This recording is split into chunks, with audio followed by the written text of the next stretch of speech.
I would like to call this regular meeting of the Loveland Board of Education for the work session to order at 6 p.m. And I will ask Mr. Giuffre for a roll call. Reverend Eilert, Mr. Doherty, Here. Dr. Lorenz, Here. Dr. Schwechner, Here. Mrs. Washburn. Here. For the purpose of any audience, both here in the room, we are holding this meeting in person, but in accordance with Sub-House Bill 51, officials may now attend board meetings in person or remotely. And so our meetings continue to be held in person, but they will be recorded, and Mr. Doherty is attending remotely this evening. So hopefully the way the viewing will work, you will see us in here. You will see, Mr. Doherty when he speaks. First item on the agenda is to adopt the agenda. Is there a motion to adopt the agenda? Mrs. Washburn moved, and I will second. Are there any questions about the agenda? I don't believe there have been any additions since it was posted on board docs. Is that correct? All right, I see no questions. Can we vote on that, Mr. Giuffre? Mrs. Washburn, Yes. Dr. Lorenz, Yes, Mr. Doherty, Yes. and Dr. Schwechner. Yes. motion carried. And we'll note that Reverend Eilert arrived. It's all right. Only a minute. Very good. I did make the announcement, Reverend Eilert, that we are holding this meeting in person, but that Mr. Doherty is attending remotely this evening in accordance with the newly passed sub-bill House Bill 50. Right, first item on the agenda is a superintendent update, so I will turn the meeting over to Mr. Broadwater. Thank you and good evening. Mr. Ames, are we able to put up the, it's okay if we can't, I can go through it, but. Sure, okay. What I want to give the board, first of all, is a few dates here. I sent out a letter to all of our state legislators that do represent Loveland City School District. I've heard back from 3 of the individuals on March 16th. These are all tentative, but March 16th, Gene Schmidt is scheduled to visit. We want to invite our state legislators in, have a discussion, but also show them some of the good stuff our kids are doing in the classroom. March 18th, Jessica Miranda. And then March 22nd, Steve Shabbat. So again, those are tentative. We believe we're all set, but we know how schedules change. And I'll get those dates out so you've got them. But just to let you know that we are working to have our state legislators come in and build a relationship with them as we get into the job here at Loveland. So the first slide, and the board has access, I believe it's up on board docs as well. Just wanted to kind of review the strategic visioning progress that we have.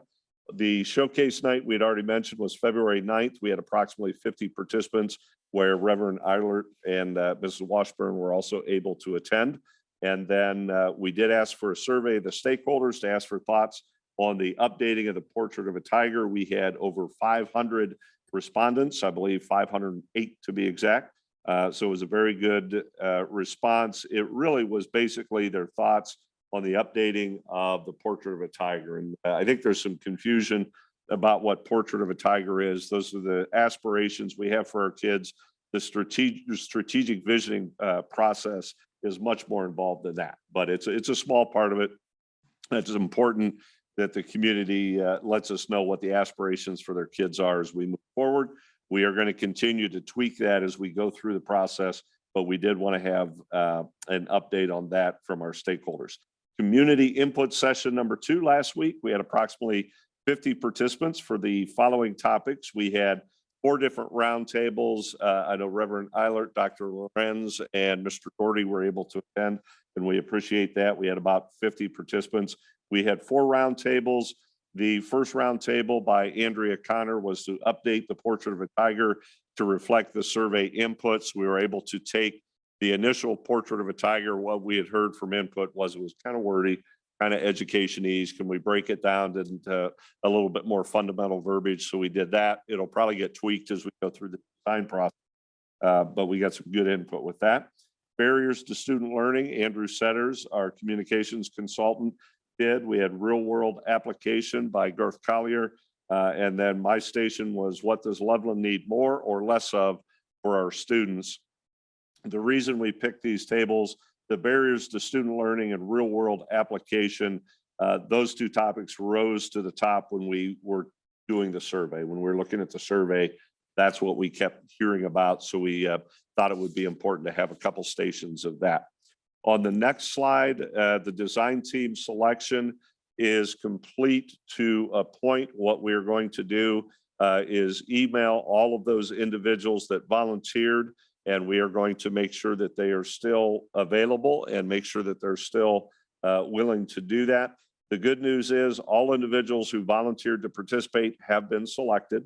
So therefore, anybody in the community that had a desire to be a part of the design team had the ability to do so. And I'm very happy about that. We have community members. I think we have 11 or 12 community members that do not have kids in the school, which is great. That's a section that I know the board was very interested in making sure we had represented, and we've been able to do that. We have students, staff, and parents, approximately 120 members, and then we'll have some administrators. That does not include the administrators. So we're right at where we wanted to be. We said 125 would be the max. So we'll end up probably right about there, and we're going to complete that process this week. Everything we are doing is on the website under strategic vision. So once we have the design team, all those individuals confirm that they want to be a part of the process, we will have that out on the website for everybody to see. The selection process really was easy because we were able to take everybody who volunteered and put them on there. And I'm excited that it's a very diverse group of individuals that have volunteered. The design team is going to meet in March and April to formulate the strategic vision. A draft strategic vision will be presented at the community input night number 3 on May 16th. So again, that is another chance for anybody in the community to come in and give us input on what we believe the strategic vision will be. The thought we had discussed it today at our team meeting, we will probably put out a postcard advertising that date and the purpose, as well as some of the ending functions that are going, such as graduation and so forth. We'll get out some of the end of the year information with that postcard as well. The design team will meet after community input night number 3 to incorporate any community feedback as we get it. The final draft of the strategic vision will be presented to the board in June at one of the board meetings in June. The next slide, I really wanted to just highlight the community input, and we've really valued making sure that we've given everybody an opportunity to participate. I know it's difficult. You have a lot of individuals. It's hard to get all of that input and get it all into what we're trying to do, but it is important that everybody has a voice. And I really enjoyed the community night this past week, having good conversation. But we had one February 9th at the showcase. The community had the opportunity to come in. We had the survey on Portrait of a Tiger, kind of a specific survey, but it was important nonetheless to make sure we nailed down what that looks like. February 23rd, last week, we had a community input night. So any community member was able to attend. Survey on the 4 sessions from February 23rd from community input number 2 is open until March 4th. So that would be the first part where I would say we really need to see more input from the community on that. We got good input that evening, and we're going to send a reminder out to our parents tomorrow to make sure they do that. And we get information from those 4 sessions. May 16th, the community input night number 3, anybody can attend. And we, like I said, we'll get the postcard out for that. Strategic vision planning and data is on the website. If you go to lovelandschools.org/vision, you will see every single thing we have done up to this point. And as we move forward, you will see that updated as well. So the next mission is to get our design team confirmed, and then we can get the design team on there. But again, the selection process really was pretty simple because we're able to take all the volunteers again. Next slide. Hey, Mike? Yes, question. Could you could you clarify who the postcards are going to? That'll be the entire community. We want to get that night, the May 16th night on the postcard, and we want to get it to every community members. We're utilizing postcards simply because it's much more cost effective to do the postcard and get it out to everybody in the community. Thank you. Sure. Mike, Thank you. Mr. oh, go ahead, Ken. Sure. Mr. Broadwater or Mrs. Connor, I have a question that I may be putting you on the spot, so it doesn't need an answer this evening. But I know that last year, this board approved the portrait of a tiger with its aspirations so that the buildings and the administration could begin working on building goals and district goals for next year. Are you prepared to share with the board how that goal setting is going to happen in light of the strategic visioning that's going on, in light of any adjustment? I didn't look like there was going to be major adjustment to Portrait of a Tiger as far as its aspirations were concerned, but just a little bit about the goal setting. And again, if you're not prepared to speak about that this evening, just let us know what the board will be required to do. I can give you my short answer, and then Andrew, you can jump in. The strategic vision is going to be board approved in June. That Portrait of a Tiger is going to be a part of the strategic vision. So therefore, when the strategic vision is board approved, the Portrait of a Tiger will be on it. But Andrea, I'll let you jump in there as well. So I think our discussion was that we're going to, because some components of the Portrait of a Tiger will be the academic piece, those pieces of the planning document, we're going to go ahead and launch with our principals so they can start working on it. And then as far as those internal building improvement plans that we work every year, we're going to save basically a tab for the approval, the strategic visioning portion, and then fold that as the board approves that strategic vision. So we're going to go and launch it with the pieces that we know are going to still carry over. Thank you. I just understand that we don't just stop and say, okay, we're not going to do any work on next year until we finish what we're doing in June. And then all of a sudden say over the summer, oh, we're going to do this next year. So I understood that working. I was just curious how it would work. Thank you. Good question. And I had a question on the slide 4 survey on the 4 sessions from February 23rd is Yes. open until March 4th. Exactly what is that? Are you looking for any members of the community or just people who were there? Is that available for people to look at? Yeah, anybody can do it. The people that were there that evening, we did the survey with them. And then also some of the individuals wanted to listen and not, be typing in. And so we opened up a Google survey on the website. So anybody in the community can get on the 4 stations, the Portrait of a Tiger, the barriers to student learning, the real world application. And then my session again was what do we need less of? What do we need more of? And so all 4 of those categories are on the website with a Google survey that anybody can access. And we make sure we do put some defining questions on there to attempt to make sure that they're level and as well. Great. Thank you. Anything else from the board? All Now, right. last slide. I'm excited that the COVID update has been moved to second place. So yeah, progress. So the week ending February 27th, we had 6 student positive. We had 1 staff positive, which is as low as we've been in quite a while. As you know, Friday afternoon, the CDC did say that recommending masks on school transportation, they're no longer going to recommend that is required.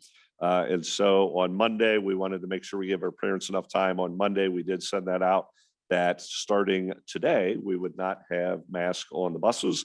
I drove past about 10 school buses today from Loveland, and I saw smiling bus drivers. They did not have their mask on. So I think it's an important day. It's a good day. It's nice that we're able to talk about the strategic vision a lot more than the COVID update. I do caution that we look at attendance every week, if not every day. And we know that come winter time, we might be having more conversations. I dread saying that, but it's just part of life now. But we're in a good spot. We are going to be bringing parent volunteers into the school. I think it's important for our parents to get in, for our kids to start feeling even more normalcy in their school day. So after spring break, which is, I believe, April 4th is the date, and we'll have parent volunteers in, and we'll continue to monitor. Hopefully COVID doesn't take a right turn on us, but I think we're in a pretty good spot right now. Any questions?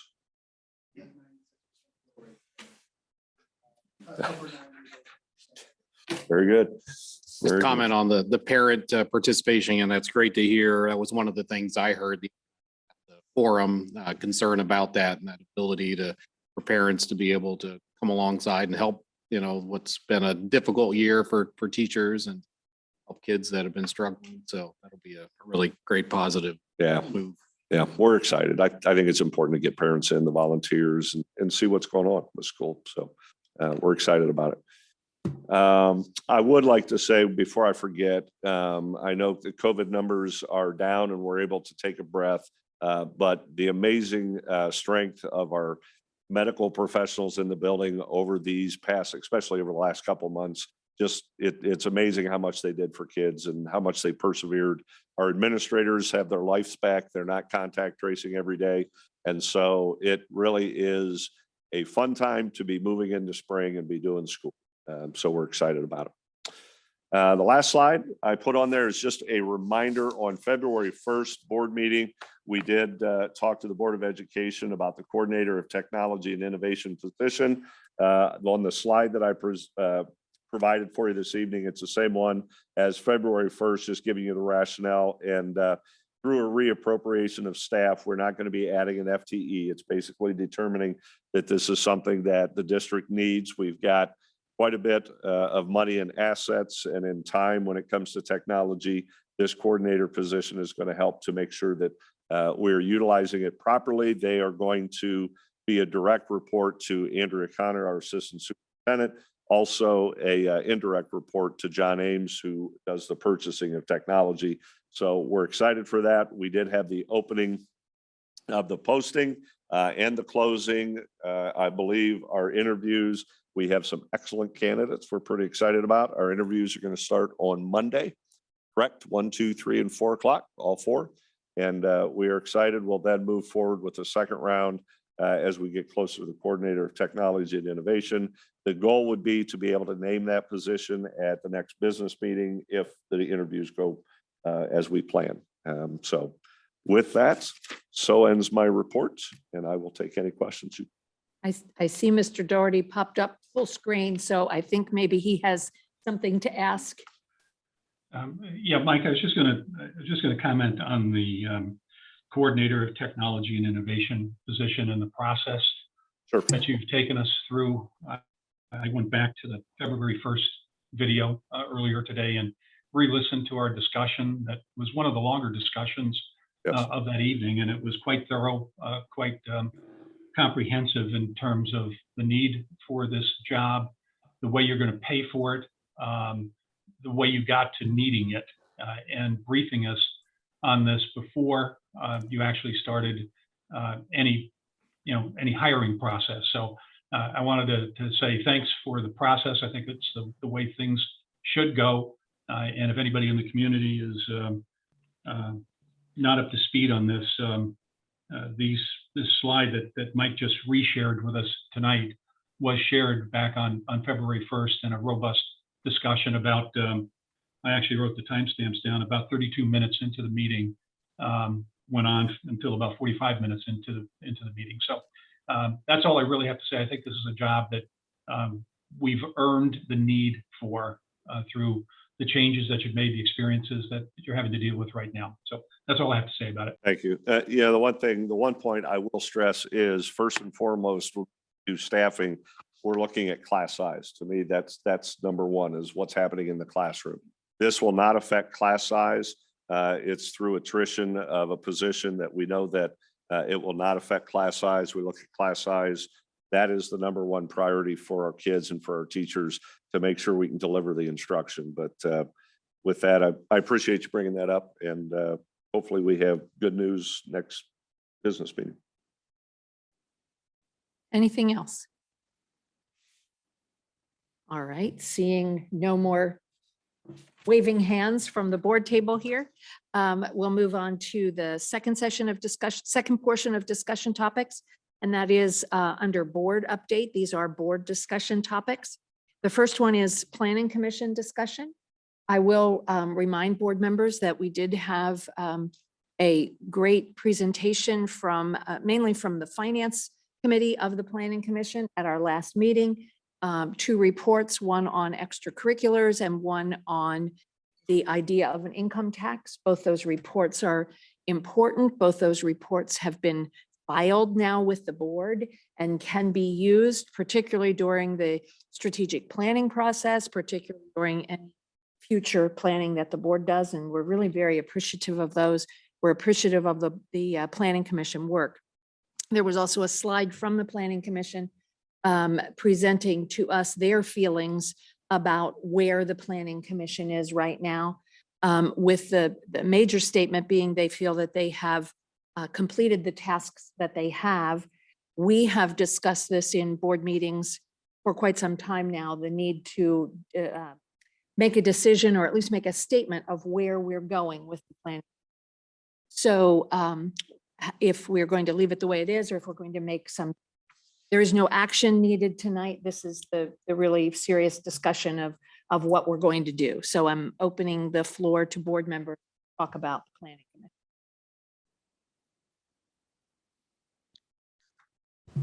Reverend Eilert. We done some discussion of this. I've talked to some folks on the planning commission along with, individually with a couple of board members, and thinking about the relationship between the work that we're doing on the strategic vision alongside of the work that the planning commission has already done. And as you said, having already heard from them that there are no outstanding reports that they're currently working on, I think it does make sense to wait until our strategic planning process is done to see what that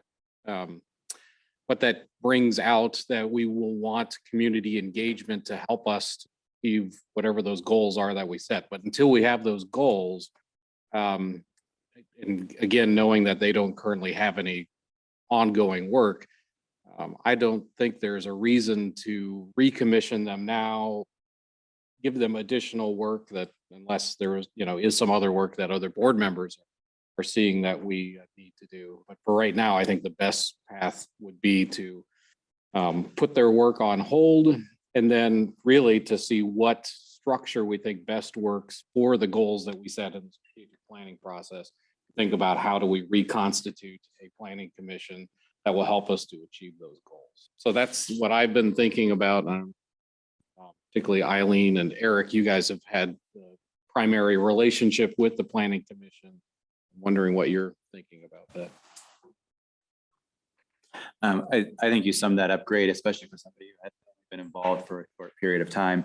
And I'm obviously interested in Eileen and Kathy's perspective as the planning commission's development occurred before I joined the board. I've been a board representative to the planning commission since I joined the board. And my biggest fear is that I don't want to lose the immense time and talent that we've gotten by these people volunteering their services to help us. So your point's a very good one. I don't want to cut off the planning commission process until I see a role going forwards where we can continue to use people on the planning commission in a different way, or reassign jobs that come from the strategic vision process to the planning commission. But as it stands currently, the jobs that have been partially assigned to them by us and partially self-selected with our help are pretty much finished. So I think that right now is a good time for the planning commission to be on hold, awaiting the results of the strategic vision, and then deciding how to go forwards using them, or disbanding that commission and letting them go forwards in a different way. Do you see any concern with members of the planning commission being put on hold? In other words, do you see that they need perhaps is that a sufficient notice for them, or is it preferable to say your job is done? Please let us know, and we'll be, having an application process for a new kind of thing. Do you think people would be concerned about being on hold? I think that our vision of the strategic vision process is that will be done in the relatively near future, at least in the way that school calendars go. It seems like a long time from now for me. But the reality is most of them feel comfortable not doing busy work and feel comfortable that they've done the things that were the most important in order to help us. So I don't see that being a tremendous problem, nor do I think we need to tell them stop doing any work or any meeting altogether. I mean, they're a self-driven group as well. So my take would be that there's no reason for them to pick up new projects or take on new projects, that we need to wait. And going back to your question, I don't think that's a tremendous problem, but it's always worth getting their feedback as well. Where we left it, I felt like where we left it last time was they're saying, okay, we're wrapping things up. Where do you want us to go?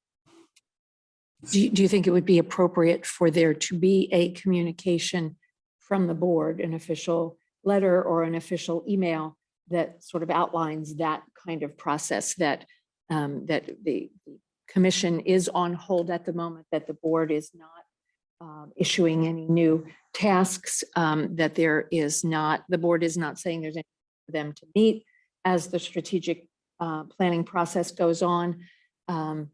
That we would contact them later when we know next steps, something like that. Yeah, that makes great sense to me. Obviously, with feedback from the planning commission to make sure there's nothing that they're doing that we would short circuit by that. That's what I was thinking. I don't want them to feel like they can't do things because their work has been very valuable. And I fear like somebody reading that or hearing it would say, oh, they don't need me anymore. They don't want me anymore. But I totally am in agreement with the aligning and I thought that's what I strategic heard from their report, planning. that they were Yeah, not planning anything. right. So I would certainly try to word it so that it doesn't say stop, Yeah. but that we understand that you have, come to the end of the work that you had envisioned doing, and we don't have tasks that we are assigning right now. And we're certainly appreciative. Do you wish to, I tried to, although I was not aware of all that the Planning Commission was going to present at the last meeting, I tried to indicate that we as a board were grateful for the work that they did. Do you see a need, a reason, a desire to invite the individual members of the Planning Commission to come to our March meeting to be officially thanked? Or does that seem too final, like, okay, we're done? You know what I mean? I think let me contact the director of the planning commission and make sure that our visions are in line and that they actually aren't doing something else that they feel like needs to be continued. And then this plan, let me make sure I clarify that with them. Let's put a letter together, then we'll vote on that or decide on that at our next meeting. Vote on. Is this letter acceptable to send on to the planning commission? Because we need to do that as a board, right? Correct. We need to do that in public. Yes. I mean, it can be from me. Yeah, I think it could simply be a note from Kathy that's thanking them and saying, we will be in touch when the You're in charge. work is done.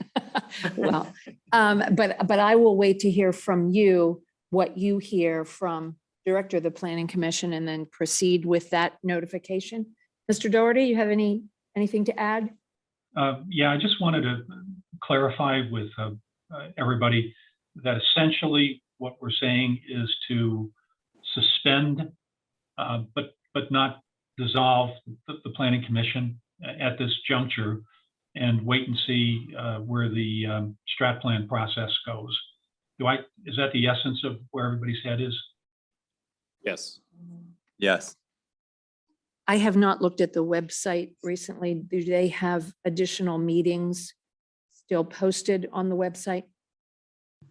We'll need to check on that if they're, and simply get an answer from them of whether they will be holding further meetings or if they will be suspending those meetings, because those are notices of. Yeah, that's a meetings. good question. I know in conversation with Danelle that, again, that there wasn't any particular work that they were planning, but they may have meeting on the schedule.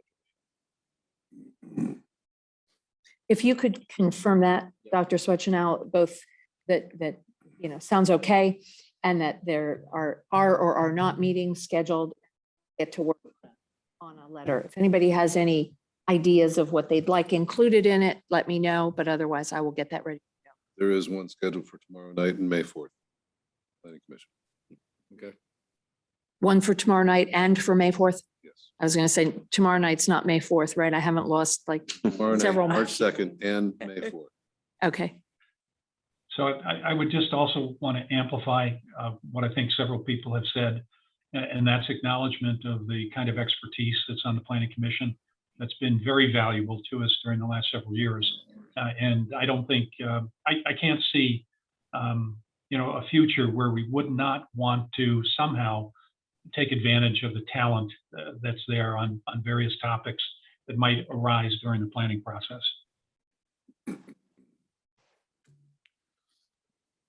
Anything else?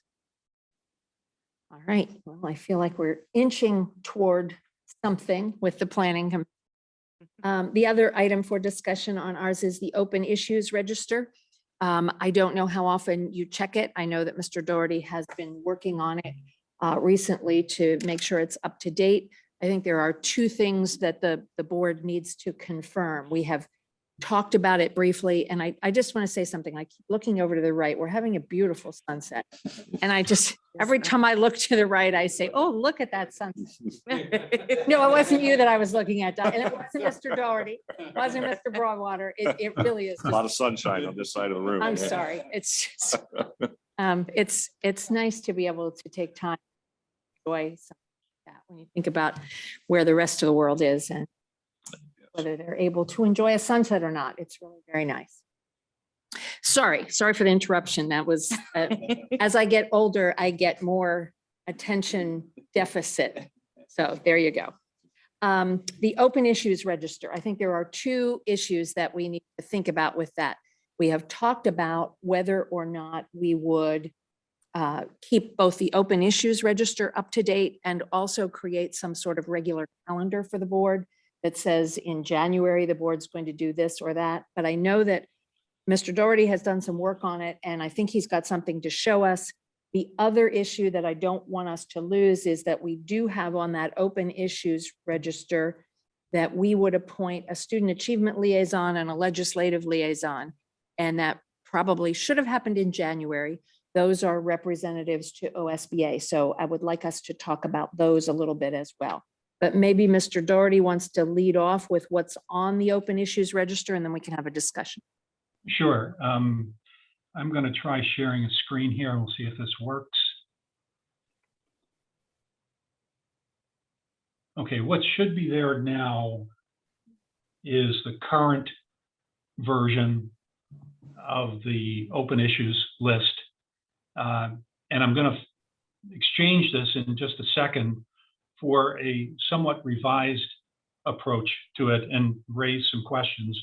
But I just wanted to make sure everybody was, generally familiar with this. As I went through the revisions, I didn't really change anything substantively in terms of content. It's really approach and formatting. So if we're good with that, let me. Excuse me, just one second, Mr. Doherty. That current list is available on the district website under our board page. Correct. The current list. Correct. This new modified version is not.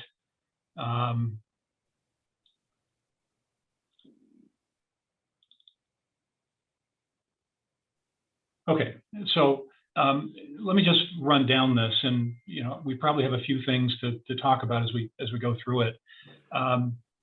The old version had all of our various topics intermingled, just basically in a rough sequence as they emerged in our discussions. This new approach separates them essentially by status. So at the top here are all open topics. For example, we had the follow-up list itself out there for agreement. And I'd like to ask, if we have concurrence to close that one, and then I'll ask similar questions as we go through here. I'm assuming everybody would be okay with closing this. Kathy, if you could give me a nodding of the heads on that.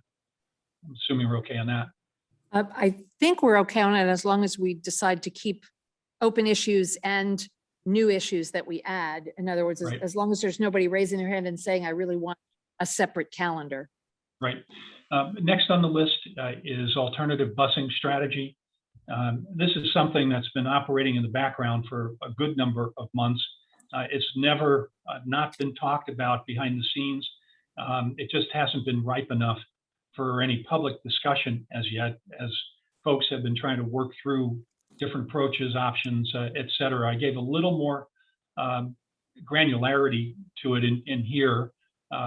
last time we talked about it in as part of a board meeting was back on June 3rd of last year with Brad Niven. There was subsequent conversation within the Finance Committee. And I know Mike has been doing a significant amount of work over the last several months. I saw an update that he'd had with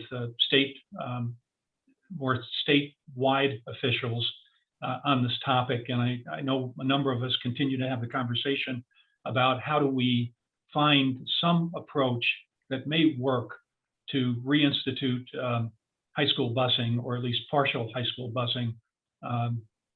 Not sure yet where this will go, but it's still open on the list, and I think it deserves to continue to stay open. If anybody wants to talk about these as we go through, just let me know, huh? Good to move on. Next is board meeting format. We had some conversations last October about revising or reviewing the structure of our various meetings. Kathy, I don't know if this one still needs to be open or not. Maybe a quick conversation on it would be in order. I personally don't see any reason not to leave it open, since we are continually trying to adapt to the need for how the recording is working, how the meetings are working, whether we want to make any changes. I don't know that it needs to have an anticipated date. It's just an ongoing kind of issue.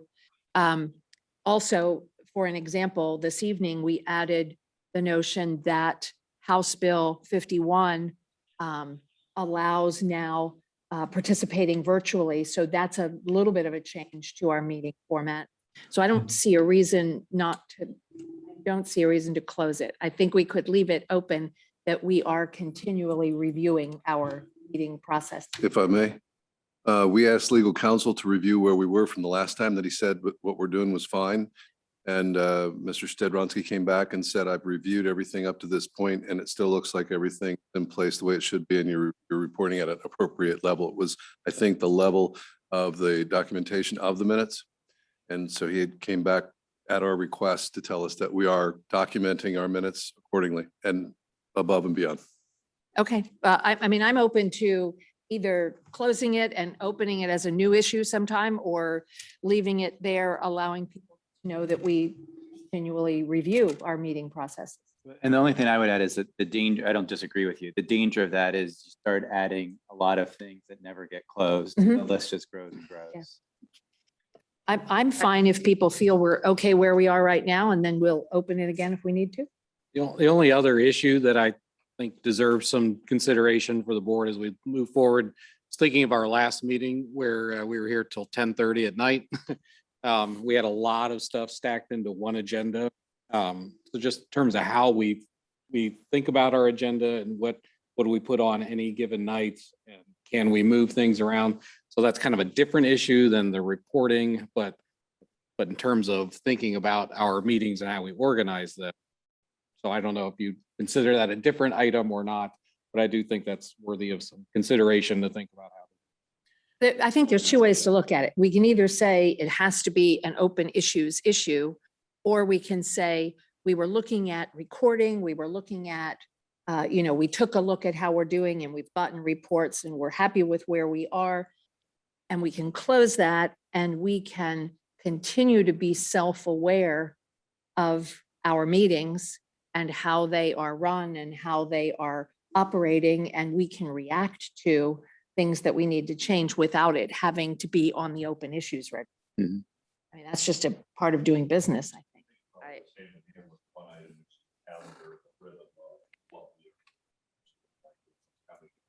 Board letting me know if there's too much on there. We can do a different one. But yeah, I think probably goes Mhm. Great. Okay. Yeah. So did we answer the question? It should be, well, I thought we did. It should be closed. Yeah. Okay, I That think we're we're- going to close that one, We're Kevin. constantly always evaluating. So are we, I couldn't hear everybody, and John Ames, be aware of that. I'm not able to hear everybody very well all the time, but is the consensus to close it or to leave it open? I think the consensus is to close it. Okay, let me move on then to the two items that you mentioned a moment ago, which is the legislative liaison and the student achievement liaison. Do you want to try to deal with those tonight or just have a discussion about them, Kathy? I was thinking of a discussion. I was thinking of asking if a board member who is on the Student Experience Committee would want to serve as the Student Achievement Liaison. And then I was going to ask if someone wanted to be the Legislative Liaison. Neither of these jobs are tons of meetings or other things to do. They are simply receiving information from OSBA and making sure that that information is related to board members when it needs to be. But I would suggest that we don't do anything about it this evening, but if we have people who say they are willing to serve as those, we would appoint them at our business meeting later in the month. I mean, I would do the student achievement All right. liaison or be the student achievement liaison unless. I was going to volunteer for the other. I Okay. actually interestingly just talked with someone from OSBA yesterday about the legislative update. And so anyway, yeah, I'd be Okay. happy to do that. Well, those were easy. We can put them on the March 20, I'm sorry, 22nd. March 22nd agenda. I second that. Okay. I did Oh, on my board update, I did put the legislative, because we had talked about it, I put the legislative update that I receive every week so that you could see what I receive.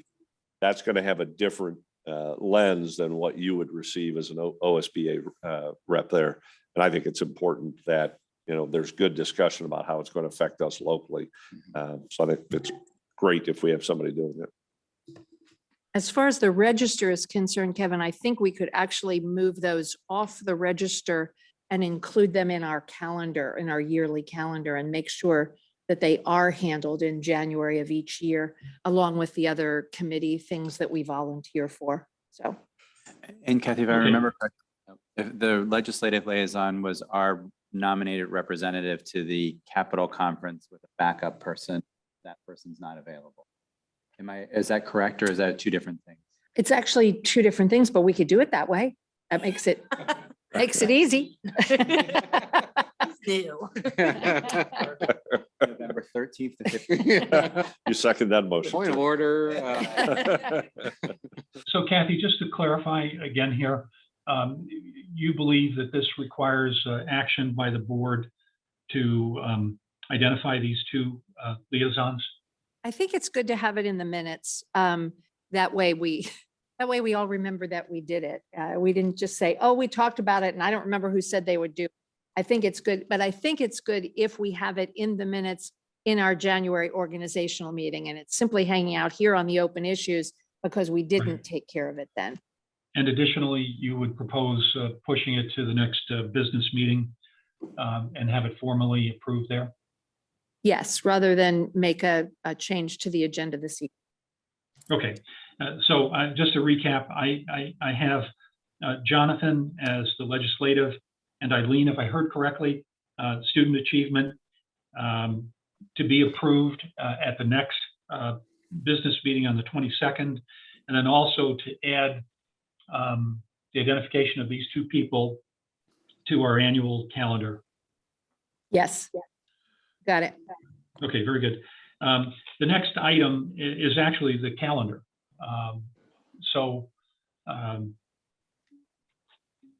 When we brought this up back in November, I think the view was that there was in fact kind of a cadence to a number of things that happen throughout the year at certain points of the year.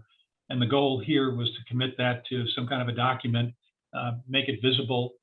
So we're mindful of it throughout the course of time. Correct. And we're still and- working on that.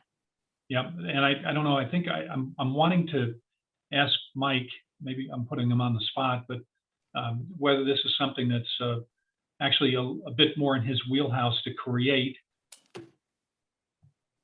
Yeah, I'm pulling up, if you remember, we discussed this last Wednesday, and Andrea Connor and Julie Dunn do a very good job of keeping us on track. We developed this calendar. I want to say, looking to see, I thought I had shared this with the board this past week, but it is loading. Anyway, yes, I did. So if you didn't receive it, I can reshare it again. It's just the rhythm to what the board meeting planning is.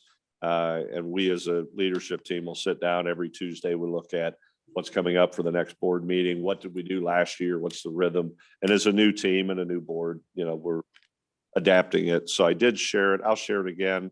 There's information on there. Probably what I should do is make a copy and pare it down so that it's a little bit more board friendly, but I will do that.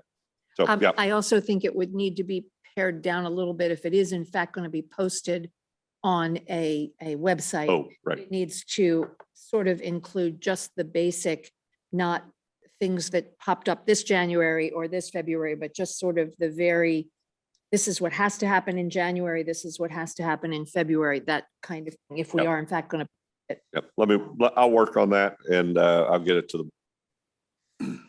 Mike, could I, and Kathy weigh in on this, but could I ask you to get a draft of this document produced prior to the business meeting? Sure. Yep. And then if we're in a space where we can approve it, we can move on from there. Yes. Okay. Next up on the list is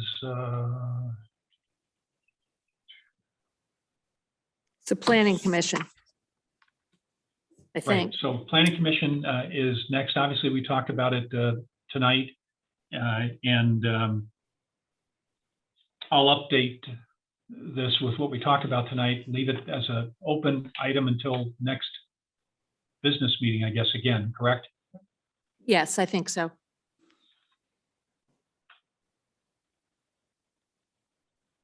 Sorry, I'm just taking some notes as we go through here.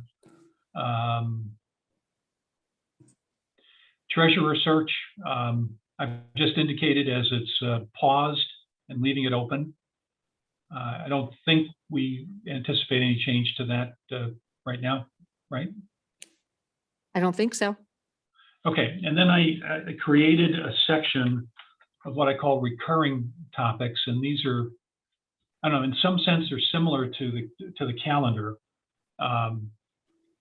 but if I look at the last two, for example, the Superintendent Evaluation and the Treasurer Evaluation, a reminder that we've got an annual obligation in both of those cases. With respect to the Superintendent, we did the first step of that as planned, which was in Q4 to develop the goals for the upcoming year. And the goals will be the basis for the evaluation that will occur in Q4 of next year. Treasurer Evaluation obviously is on hold until a so-called permanent treasurer is resolved. Any discussion about either of those two topics? If not, we had two others in this category. One was the website overhaul. I actually had been a proponent of leaving this one open, and I was going to suggest to everybody that we close it because it is a dynamic environment. It's being looked at regularly by both the communications and presumably in the future, the technology positions with Mike's oversight. I don't know that there's anything that we need to keep open on the issues list with regard to that. Any discussion? I would feel it could be closed. I'm getting nods around the table. Okay, and then communications strategy is another very dynamic area, and it's one that I would propose we leave out here for the foreseeable future because I think we continue to be challenged by the quality, the depth, the temperature of our relationships with the broad community. And we've gone through a lot of growth, and I think we all would agree there's a lot more growth to be had in this area, and leaving it out here just is a constant reminder to look in, to ask the questions, to listen closely to what we're hearing from Mike or Andrew, whoever, going down the road. So discussion on that one. And the only discussion I would have is that we now have a role assigned to that. Is this something that we need to continue to talk about as a board on a regular basis? Or is it something that we can talk about on an episodic basis when we need to be reaching out for specific things? I don't have a strong feeling either way. There's no downside to keep it open other than just cleaning up our list. The only comment I would have is it is a large portion of my goals for this year, and I'm pretty sure it'll stay there in the foreseeable future. It is there. I would also wonder if we would come up with any need to discuss this based on what happens with the strategic visioning, that there may very well be some things that we learned through that Yes. to leave it open. I think we're nodding to leave it open, Kevin. Okay, very good. And let's see here. The last part of this, and I tried to, just put the more current topics towards the top, and obviously here are the closed topics towards the bottom. These have been closed on our list. I've just moved them to the bottom section. It was the Public Records Ad Hoc Committee minutes and everything we've done there, the public hearing and the DEI statement, all had run through the process. And I think we all had agreed that those topics were actually closed. And the thought here, every time we close something, we'll add it onto this list. So there's a record of having actually addressed the topic and resolved it in some manner. Sounds good to me. Okay, so if everybody is okay with what we've talked about, if I could just, and if we're not, let's continue the conversation. But if we're at that point, just let me know that this looks good, feels good, and we're good with substituting this approach to the one that we have already, and I can get that up on the website, probably in a day or two. I see nods of heads here. I don't want to be the troublemaker, but I will go back to the very beginning of the list, which has the board purpose statement up at the top, Oops. which we did not mention at all. And Oops, I'm sorry, did I skip that one, Kathy? yeah, nobody really wants to talk about it. We do have a board purpose statement, and I Oh, don't. I'm sorry. I don't totally know missed that. that one. I don't know that we need to spend time on it this evening, but I do think we need the board to agree that either the statement that we have on the website is our statement. It has been hanging there for a while and got put on the website, and I think it needs review by the board and sort of agreement that we are okay with it or that we want to make changes to it. So Kathy, just for clarification, this is the statement that on the board page starts with the primary responsibility of the board is to. Yes.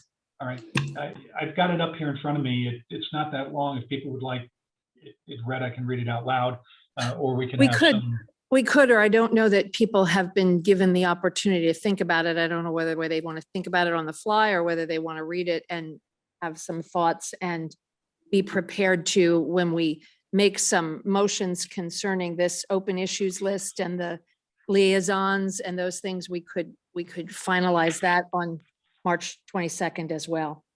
Give people a little time to think about it. That's a better process, yeah. Reverend Eilert is indicating that he would like to wait. The only reason I asked to keep it on there is the authorship of the statement is a little bit indeterminate. It's been out there and it was created for us. It wasn't necessarily created by this board. And I just think it needs an occasional look at it to. If it precedes you knowing where it came from, then it would definitely need. Well, I mean, I know when it got there. I'm just saying it wasn't the subject of a visioning session or a planning session. It was kind of organic in its formation. So I'm not blaming anyone for it. I'm not saying there's anything wrong with it. I'm just saying that it just a little bit of review by the board. Were you calling her old though, or? No, I didn't hear seasoned in her anything about service on the old. board. I did not hear anything about old. So, Would it be helpful if we scraped it off the website, put it in a revisable format, and sent it to everybody so they could review it, make suggested changes to it in preparation for the next business meeting? we can do that. Is it painful to scrape it off the Nope, it's a website? cut and paste, copy and I'm paste, just, sorry. the terminology was, it just. Yeah. Yeah, it won't be injured. I'll- Okay, very good. All right, Okay, so I I will- have down that we have things to do on March 22nd. The formalization of the Student Achievement Liaison, the formalization of the Legislative Liaison, a look at the board purpose statement, and a look at the calendar. And then a formal okay for the work that you have done with the open issues register. I don't know that that needs to be board action, just a recognition that we've all seen the changes that are made and it's all good. And the planning commission determination. Right, but that planning commission is sort of outside of the open issues. I'm thinking of what's on the open issues register and how to deal with it, but yeah. Yeah, that one counts both ways. Pardon? I said that one counts both ways. It's on the open issues list. Yes, And we talked about it outside this topic. So when you said we have stuff to do, I was just making sure. thank you. Yeah, okay. That's all. Anything Okay, else? that's all I had on it unless anybody else had something. I'm not seeing any nods. Everyone is looking at their screens or they're busy working on the board purpose statement, I can tell right now. Okay, thanks, everybody. Okay, Let me stop sharing this. And we're back to, all right, then we'll move into a couple of items that we have on the agenda. The first one is a motion to approve pavement bids. Is there a motion? so So moved. moved. Second. I heard Mr. Doherty and Dr. Swetchnow at the same time, so we'll say Doherty moved, Dr. Swetchnow seconded. And the letter of recommendation is there with the paving information. Mr. Ames, do you have anything that you wish to add to that? Anybody have any questions, discussion about paving? Gonna put a schedule out there so we know when to stay away from the different parking lots over the summer? No questions? I'll chime in with one, John. Just Yes. this is a fairly substantial paving project. Give us just an outline, and I remember that we did this last year too, as it's paving season coming up. How do you tackle that? How do you approach it? And how do the costs fall to the district over time? This is phase one of, I believe, 5. I don't have the document in front of me. And this is phase 2. Last year, we did the seal coating and filling of all the cracks in the district to stop degradation. So this year is going to be the main south driveway of the middle school, which is in very bad condition. There are 3 more phases after this to attack the very bad areas. And once we do that, then we will just be back in the maintenance function. We anticipated this bid coming in $350,000, so the 284, I think it was, very favorable. And it's as a result of coming in, going out for bids early in the season. So I believe the next phase is high school, and then it will move around the district. But when we're done in 3 more years, then the district will be in good shape for paving. And this type of paving, other than the maintenance that we do, is generally 15 years, 10 years? About 15 years, if not longer. How often do you seal then in between? Very rarely. Only if there is an area where we have significant cracks showing in paving. High school student parking lot is perhaps the worst because there's so much groundwater coming up, and there's probably 1,000 feet of under drain under there, and we could put another 1,000 feet because it just continues to come off the back fields. But the rest of the district is in really good shape as far as the subsurface on paving. John, I just had one set of questions. It's one broad question, and it's looking at the detail of the bid responders here. I guess we have one, two, three, four, five of them. Pretty good spread in price quotes between them. Yes. But if you look at the detail, the line item detail in there, there's a lot of variability. The cheapest overall guy might be the most expensive in a category or two, and vice versa as you go across this. And it just made me, wonder how much of a science this was, and whether the bidders really understand the scope of work. And maybe you could just try to respond to that along with your confidence that, the recommended bidder really does understand what needs to be done. And it's at the end of the day, a fair proposal. Certainly. Of the 5 bidders, again, I don't have it right in front of me, but there were 3 of them that I'm very comfortable with. One of those being the company that's going to receive the bid, J.K. Muir. They have done significant work over the years for not only the school district, but also the city of Loveland. I'm happy that they got it because they are a good company. They do very good work for us. So the wide variability on the bids, I was rather surprised by that too. You ask if it is an art or is it a science? I honestly believe it is more of an art than it is a science. Certain companies are very, very good at some things. Others are very good at a lot of things, such as all of the underdraining. There's a significant amount of underdraining that's going in on the project, and you have to have a very strong group of people that know how to do that correctly, or it gets very expensive, or they subcontract it out because it is not their forte. And I know J.K. Muir does their own drain tile. So I believe a lot of the work that they're doing is in-house versus subcontracting. That's just my opinion of what's probably driving a lot. And the other guy the top guy was probably just hoping that nobody else bid. It was $100,000 more. So, if you're busy, you bid high and hope nobody else wants to work. And our original estimate on this was based on the engineering firm that you use. They come up with an expected number, and then we go out in the bidding process and we see what happens. Yes. And yes. in this particular case, there's a wide variability between our expectation, mostly favorable or universally favorable, to what the bidders actually came in at. And I think the expectation, or excuse me, the anticipated cost that I talked about being the 350, that's typically worst case scenarios. Should there not be many bidders, or should it happen later on in the season when most of the contractors are very busy?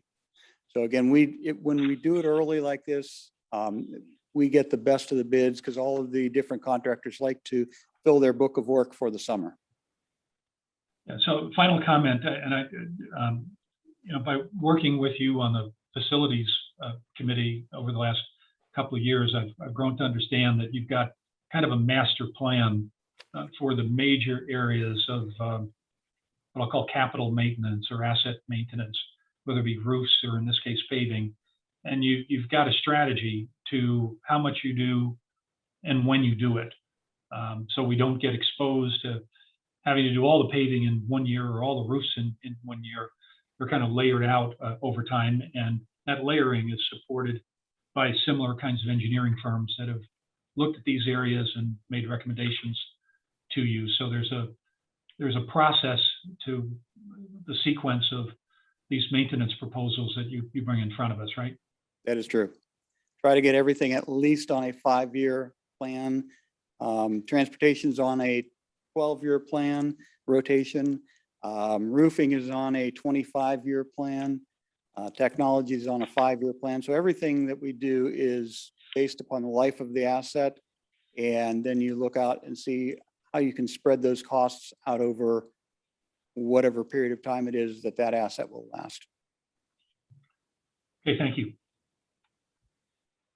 Anything else? All right, Mr. Giuffre, I think we're ready to vote on that.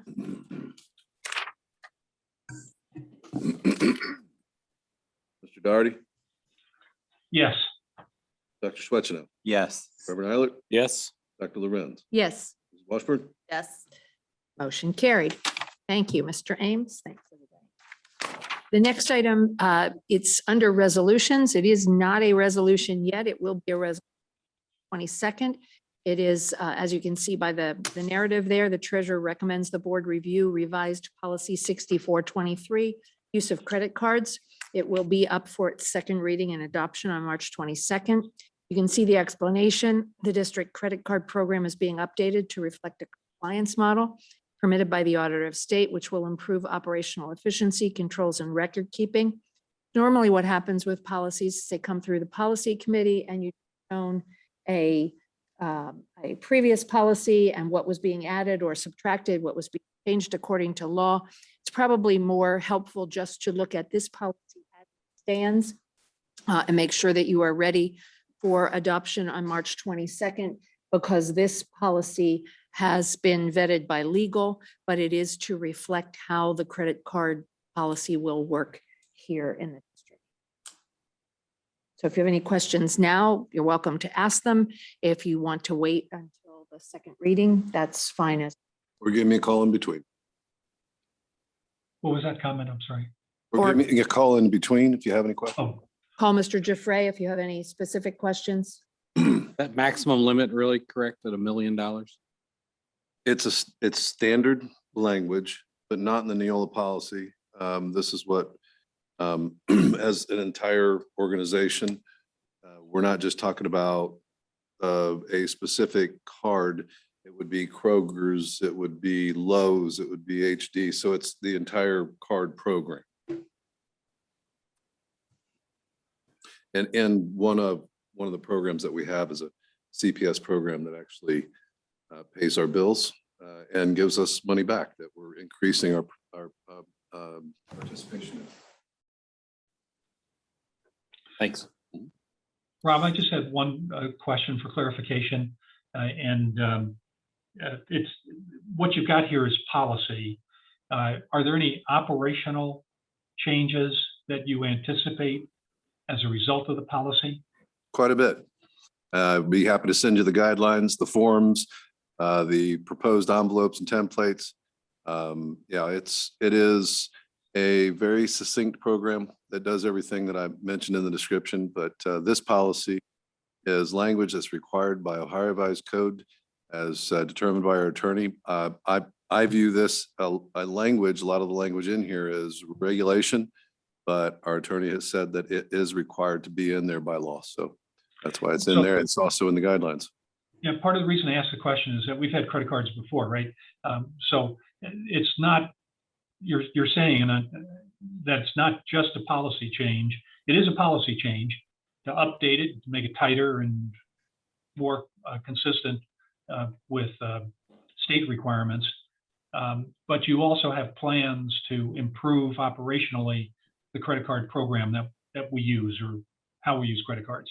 So the guidelines from the Auditor of State's office is that we can have a couple of different models. One is a compliance model, which is what we're implementing. The other is a control model in which the cards remain in the treasurer's office in a binder and are checked out by individuals. And it is no more, it's not very efficient. It has no more controls than anything else. These cards are supposed to be used for small repetitive purchases. They belong in the building or department so that they have the convenience of being able to take something that's last minute, not planned, or an emergency, and cover what they need to, whether it be on a weekend and an evening or whenever. So it is just a different model that the Auditor of State allows, and this is just part of the ability to implement that with the policy that is required for a compliance model. And I will be happy to send you the guidelines.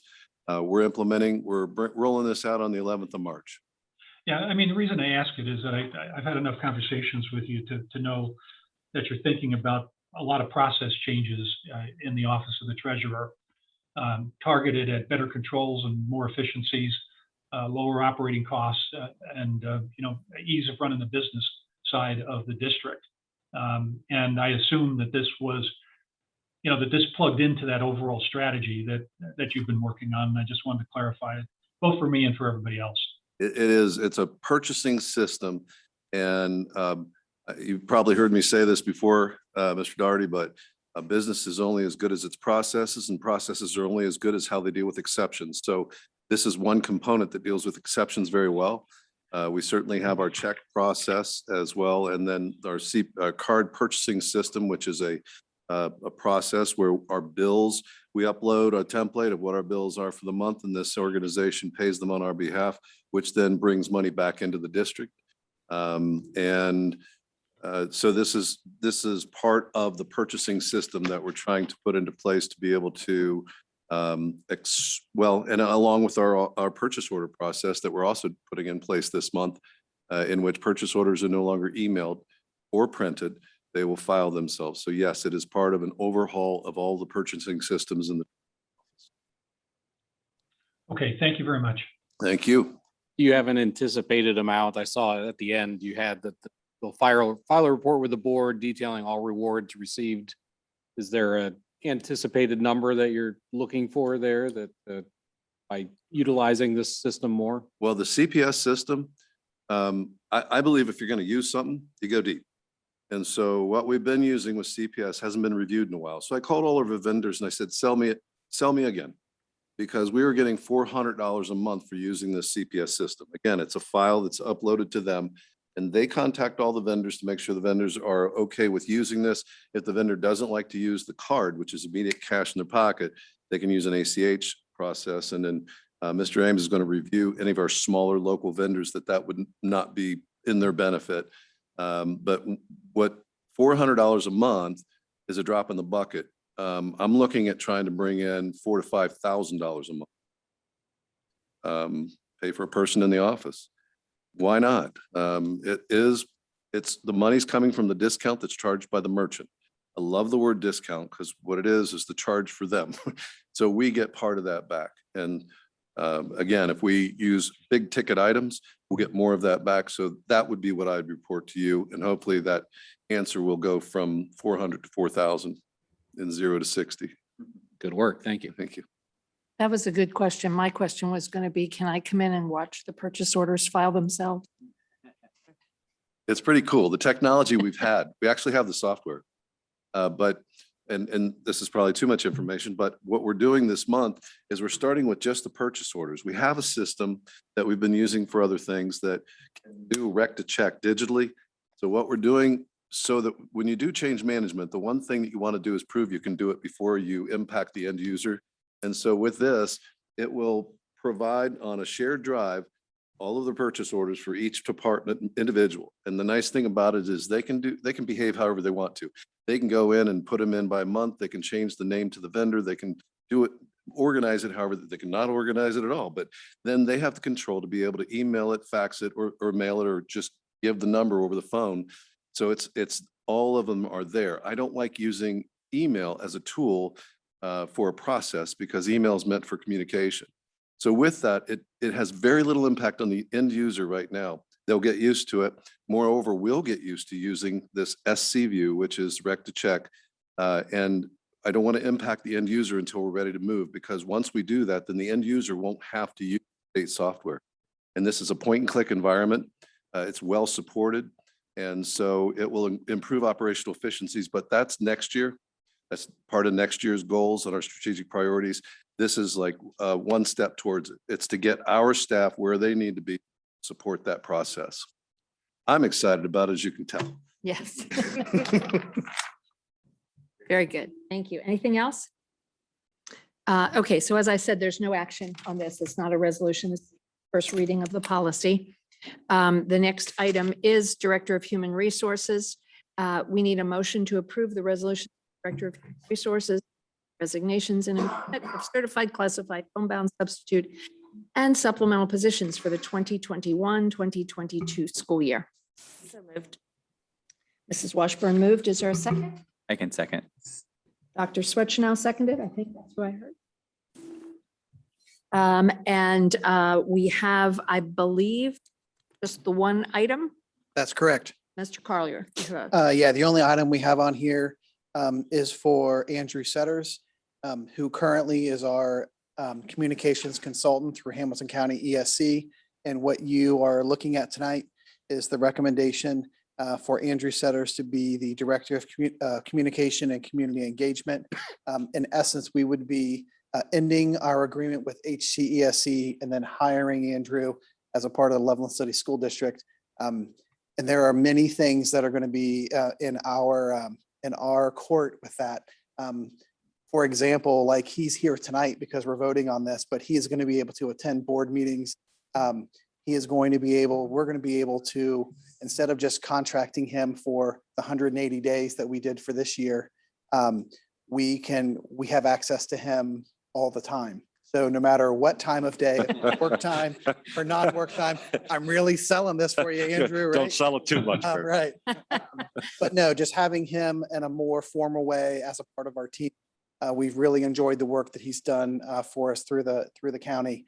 And I'm excited to have him officially be a part of our team. Any questions or discussion? Your report looks very short this month. Yes, it's one of the best reports I've ever had. Thanks, Dr. Schwetzenau. Now, don't forget, this is a work session and he may have another report on March 22nd. There'll be many more things on March 22nd.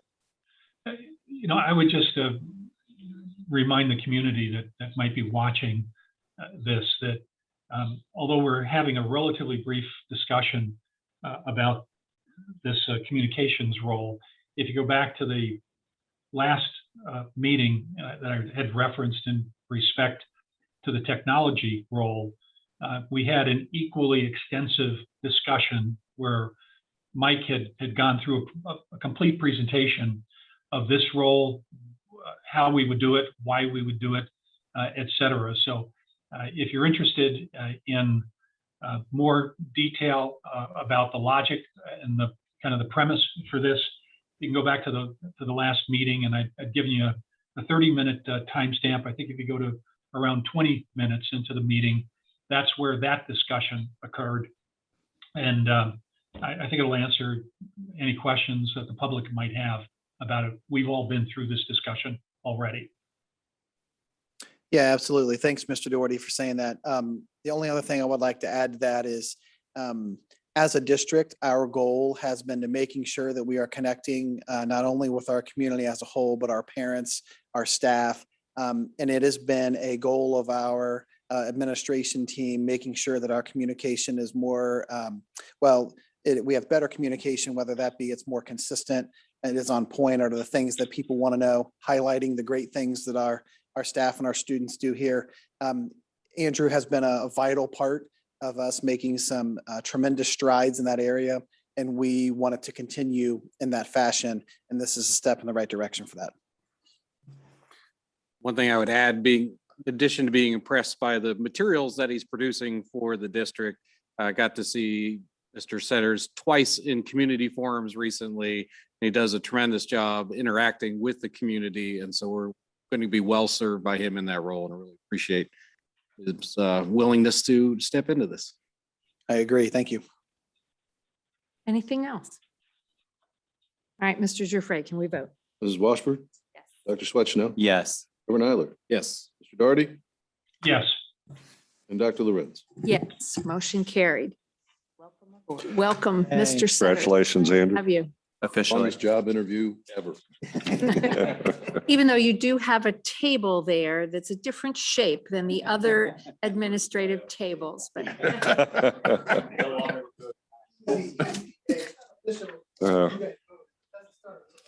that's right. It starts the 14th. So you mean we want to keep him happy till the 14th? Is that? 15th, we're all in. Yep. We're very glad to have you join the team. Thank you. Is there any other, I hesitate to ask, it's 7:20, any other business needs to come before this board? All right, then, is there a motion to adjourn? So moved. Second. Ms. Washburn and Dr. Swetchnow seconded motion to adjourn. How about all those in favor, say aye. Aye. Aye. Aye. Mr. Doherty, aye. Aye. Thank you very much for joining us virtually. Motion carried. Meeting is adjourned, as I said, according to that clock, 7:20. Yes, 7:20.